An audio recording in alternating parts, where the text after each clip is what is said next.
jury, and good morning to everybody present here. I'm Tasneem Vohra, and I'm presenting on behalf of Pradeep Arumugam, the principal at Warp Architects. To begin with, A House of Small Talks is one of the earliest projects of the firm, and it's also something which is very close to the firm in terms of design and trying to build the language of the firm. To give you an introduction of Coimbatore as a city, Coimbatore is a small laid-back town in the state of Tamil Nadu. Industrial background, has moderate climate, and a lot of clients who come with predefined ideas of what their houses should look like. What you see here is the figure ground of one of the moderately populated residential neighborhoods of Coimbatore. The idea of a house is so ingrained in a small city like Coimbatore that to break away from something that is not familiar to them is something that as architects we've tried to explore. The client brief was simple: what the Mr. wants, what the Mrs. want, and then what the godmen want in terms of Vastu Shastra. These are the main ideas that make the brief of house. I see there's a lot of disturbance happening. It's alright. So this is what it is, and this is what we are trying to do. Here, further enunciating the context of the site, just in case if you missed it, the site is in a tightly packed, dense residential plot. What we did is we took the functional mass of the house, and here what you see is the holy quadrant of Vastu Shastra that all the clients want us to follow in most cases. Please understand, this is a tightly close community, and the houses are almost fabricated according to the trend that happens from one neighborhood to another. We open up the site for the street. Each function of the house is then identified as individual volumes, and then we do the twisting and stacking of the volumes.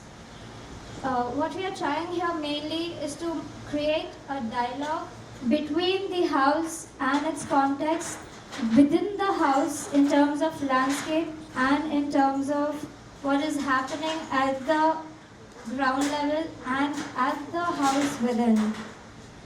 All the spaces and all the landscape that come together articulate around the insurgencies of the landscape.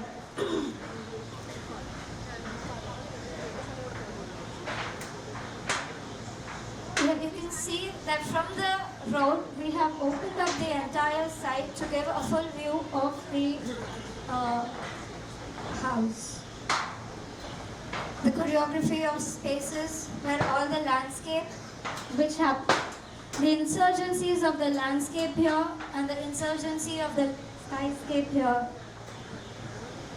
The idea of the entire house was to create these dialogues between these spaces externally and within the house, to create smaller gestures, to create smaller ideas of what the neighbor feels about the house, what a person who's walking through the street feels about the house, and what the people living within the house experience on every single day in terms of details, in terms of material, and in terms of the entire spatial idea of what a house should be like.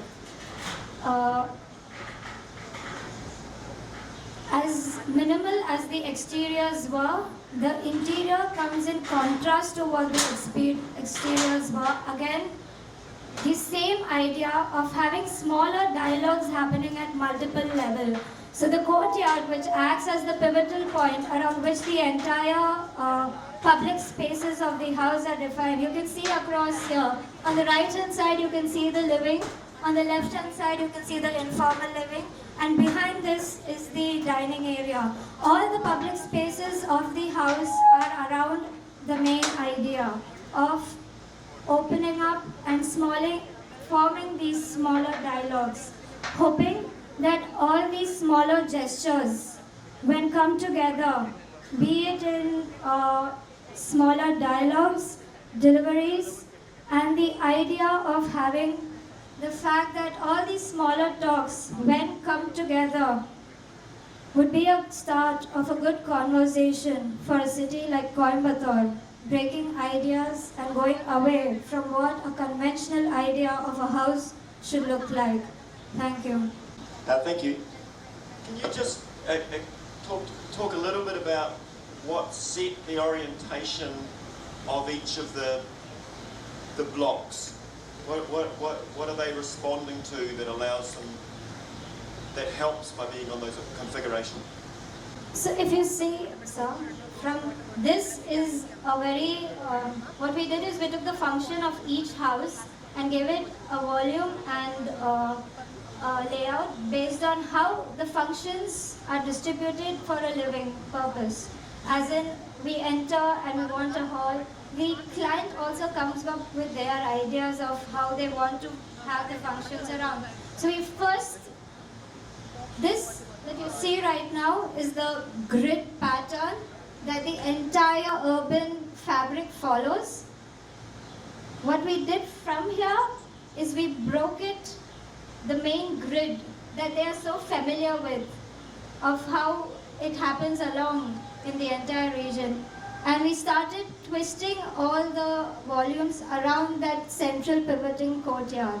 So the courtyard not only binds the entire space visually, but also acts like the common space. And because, please understand, these people are extremely religious, we also made this courtyard itself the place where the deity is put. So the idea of entire layouting was based on visual access, physical access, and the convention. Trying to have the convention, yet break away from it.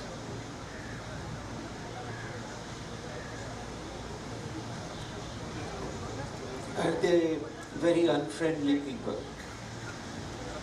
They don't seem to.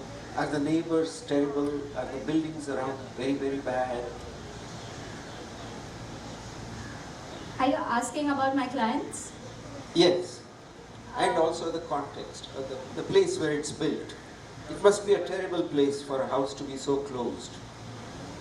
I'd say that the neighborhood is not as intense, and the clients are not very, it would be very wrong of me to tell that they are very rude people, because they kind of agreed to the ideas that we gave them in trying to break away from what they are. No, why so closed? Why is the house so disconnected from its surroundings? Why are none of the spaces connected in any way? So actually the idea was to not conform to what is happening. No, that doesn't need conformity. Right. I failed to understand one last time. No, I think it's one of the houses where you expect the users to be extremely private people who have little relation to anything around them. Okay. And neither to nature, nor to people, nor to the street. And there is a certain degree of perfection of form which lifts the house completely outside its context. It's not bad to have perfection, but in this image, for example, I wonder whether this is real or it's been photoshopped to such an extent that I can't really see the house. Right. Actually, there is a slight conflict of idea here, sir, because the idea was actually to make the house stand out of the context, and hence deliberate measures were taken to make sure it stands out of the context. It may or may not be the extension of the personality of the client itself, or maybe the architect itself, but the idea was to do that. So, yeah.